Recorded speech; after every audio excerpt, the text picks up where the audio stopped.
Hello guys, आज मैं आपको एक्सप्लेन करने वाली हूँ marriage first then fell in love का पार्ट 4। तो चलिए शुरू करते हैं। पार्ट 4 की स्टार्टिंग में हमें सोंगन छा और चूफियों को दिखाया जाता है जो कि अपने घर वापस जा रहे होते हैं।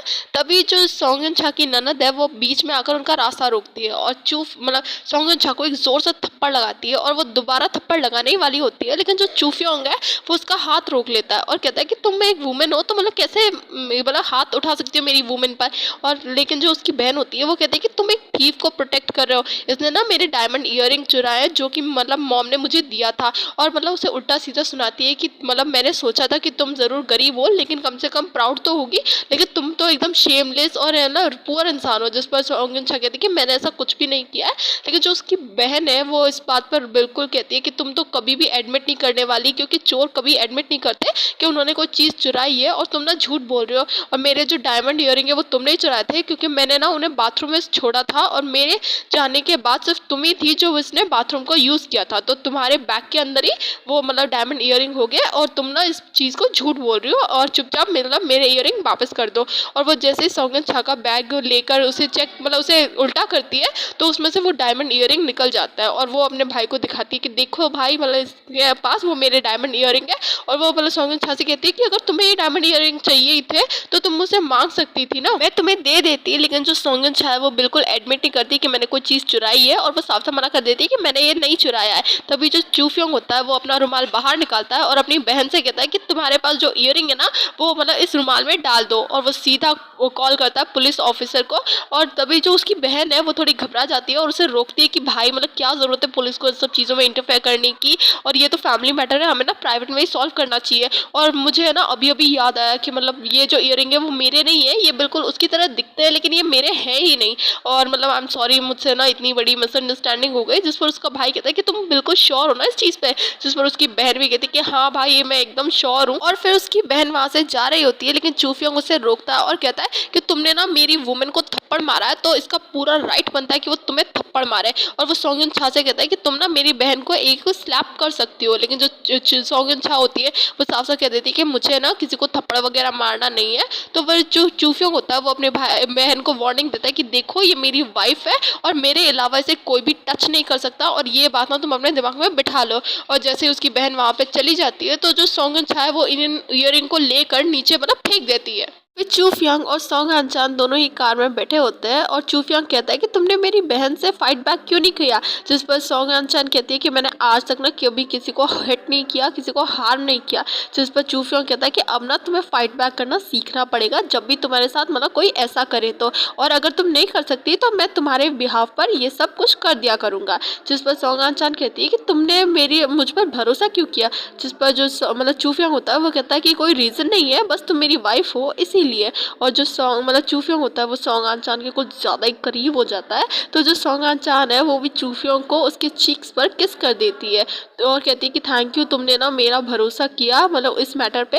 जिस पर चूफियोंग कहता है कि हाँ तुमने कहा था कि अब हमारे ना फेक मैरिज है, झूठी शादी है, लेकिन क्या तुम सच में ऐसा ही कुछ सोचती हो। फिर वो दोनों उस घर से निकल जाते हैं। फिर अगली सुबह सोंगन छा अपनी पेस्ट्री शॉप में काम कर रही होती है, तभी वहाँ पर ये बंदा एंट्री लेता है। और गाइस इनका नाम मिस्टर शैन है। मिस्टर शैन को देखकर मैनेजर और कोवर्कर दोनों वहां पर आ जाती है और मैनेजर कहती है कि मिस्टर शैन आप यहाँ पर आए, व्हाट अ प्लेजेंट सरप्राइज।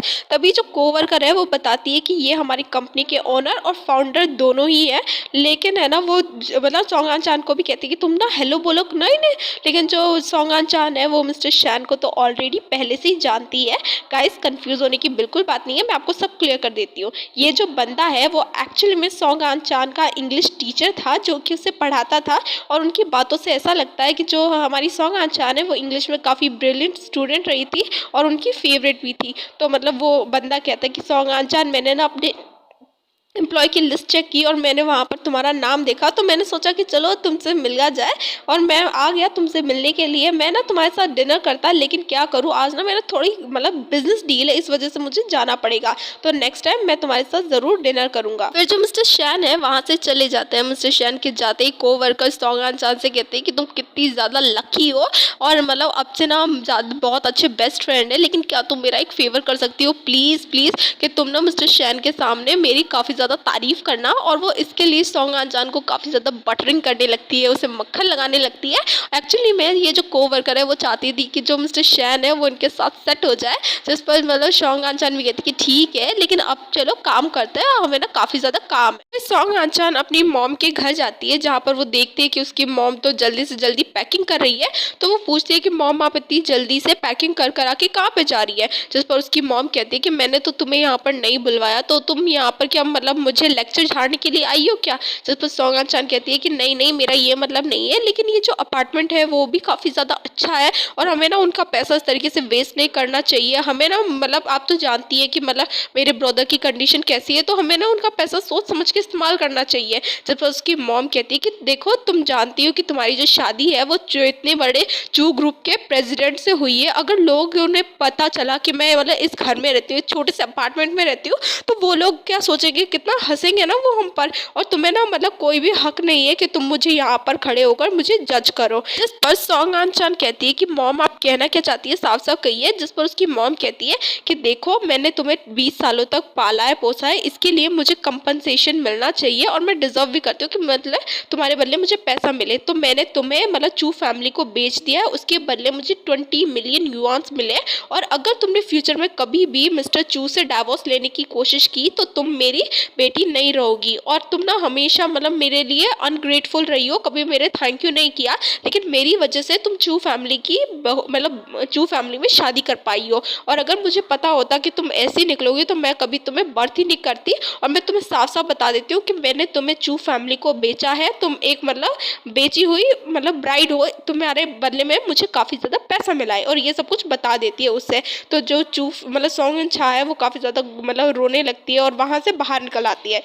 तभी जो मिस्टर चू है मतलब चू फ्योंग होता है, वो उसके पास आता है और मतलब उससे कहता है कि तुम्हें फिर से किसी ने बुली किया है क्या। जिस पर सॉन्ग अनछा कहती है कि तुम्हें पता है मेरी मॉम ने मुझे बेच दिया है, और वो चू फ्योंग उसे गले लगा लेता है कंसर्न के लिए। चू फ्योंग सॉन्ग अनछा को अपने घर लेकर आता है, तो सॉन्ग अनछा कहती है चू फ्योंग मैं तुमसे अभी डाइवोर्स नहीं ले सकती, आई एम सॉरी, लेकिन मैं तुम्हें डाइवोर्स नहीं दूंगी। जिस पर सॉन्ग मतलब चू फ्योंग होता है वो पूछता है कि ऐसा क्यों, ऐसा क्या हो गया जो तुम मुझे डाइवोर्स नहीं देने वाली। जिस पर सॉन्ग अनछा कहती है कि मुझे ना मेरी मॉम ने तुम्हें बेचा है, तुम्हारी फैमिली को, और अगर मैंने तुम्हें अभी डाइवोर्स दिया तो मुझे डर लगता है कि मैं अपनी मॉम को और अपने ब्रदर को अपनी लाइफ में दोबारा नहीं देख पाऊंगी। जिस पर चू फ्योंग कहता है कि ये 21 सेंचुरी, यहाँ पर ह्यूमन ट्रैफिकिंग इलीगल है, और अगर तुम्हें कोई भी दोबारा बिट्रे करे तुमसे तो तुम्हें उसके खिलाफ फाइट करनी चाहिए। और उसे ना मतलब कोई मेडिकल सूप देता है पीने के लिए, और कहता है कि अगर तुम इसी तरीके से मतलब ये हुई रोती रही, खुद को स्ट्रेस करती रही, तो ये मेडिकल सूप तुम पर बिल्कुल असर नहीं करेगा, तो तुम आराम से यहाँ पर लेट जाओ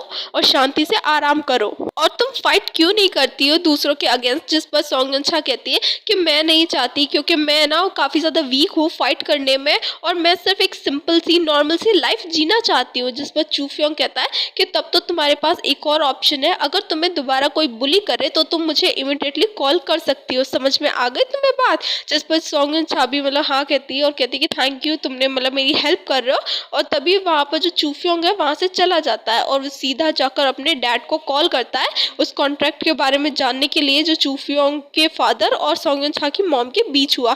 तो सॉन्ग मतलब चू फ्योंग के फादर सब कुछ बता देते हैं कि जब मैंने मतलब अपने बंदों को भेजा था मैरिज प्रपोजल लेकर, तो मतलब तो उस सॉन्ग अनछा की मॉम ने रिक्वेस्ट की थी मुझसे 20 मिलियन युआन की, और अगर तुम उस सॉन्ग अनछा से शादी नहीं करते तो वो किसी न किसी बंदे से उसकी शादी करवाई देती, और कैसे ना कैसे करके पैसे अरेंज कर लेती, और उसे कोई फर्क नहीं पड़ता कि मतलब सॉन्ग अनछा की शादी किसी क्रिपल पर्सन से होती या फिर किसी ओल्ड मैन से होती, बस उसे पैसे से मतलब है।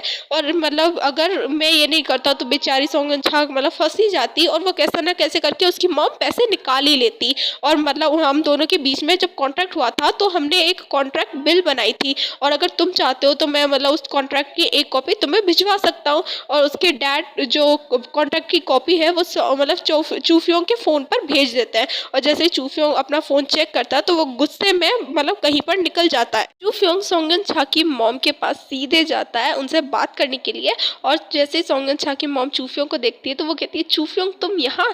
तभी जो चू फ्योंग है वो उन्हें साफ साफ बता देता है कि आप मेरे इतने क्लोज कभी भी नहीं थी कि आप मुझे चू फ्योंग कहे, आप मुझे मिस्टर चू ही कहिएगा। और मुझे पता है कि आपके और मेरे फादर के बीच जो एग्रीमेंट हुआ है उसके अकॉर्डिंग अगर मैं कभी सॉन्ग अनछा को डाइवोर्स दे देता हूँ तो जितना भी पैसा आपको मतलब सोंगन छा के बदले मिला है, आपको उसे मुझे वापस करना पड़ेगा। और फिर जो आप ये इस बात को तो अच्छे से ही जानती होंगी, जिस पर सोंगन छा की मॉम भी कहती है कि हाँ हाँ मैं अच्छे से जानती हूँ, लेकिन मैं कभी भी सोंगन छा को आपसे डाइवोर्स लेने ही नहीं दूंगी। तभी जो चूफियोंग होता है वो कहता है कि हाँ मैं जानता हूँ, लेकिन मतलब क्योंकि आपने इतना ज़्यादा धमका रखा है सोंगन छा को कि वो मुझसे कभी डाइवोर्स लेगी ही नहीं।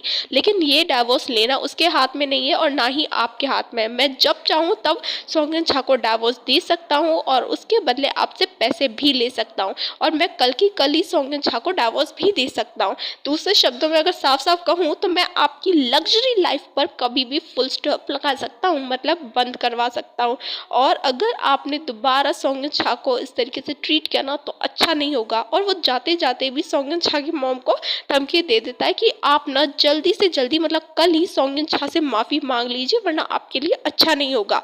और ये सब सुनकर तो सोंगन छा की मॉम को बहुत बड़ा झटका लग जाता है। चूफियों के घर पे सोंगन छा आराम से अपने बिस्तर पर सो रही होती है, लेकिन तभी वहाँ पर जो चूफियोंग है वो भी आ जाता है। तो सोंगन छा मतलब नींद में बड़बड़ाना स्टार्ट कर देती है कि सॉरी मॉम, मेरा ऐसा कोई पर्पस नहीं था, और अपनी मॉम से माफ़ी मांगने लगती है। और यहीं पर हमारा पार्ट 4 खत्म होता है। गाइस, आप में से कितने लोगों ने स्टूडेंट और प्रोफेसर के बीच हुई कॉन्ट्रैक्ट मैरिज पर based drama mister perfect and miss casual देखा है?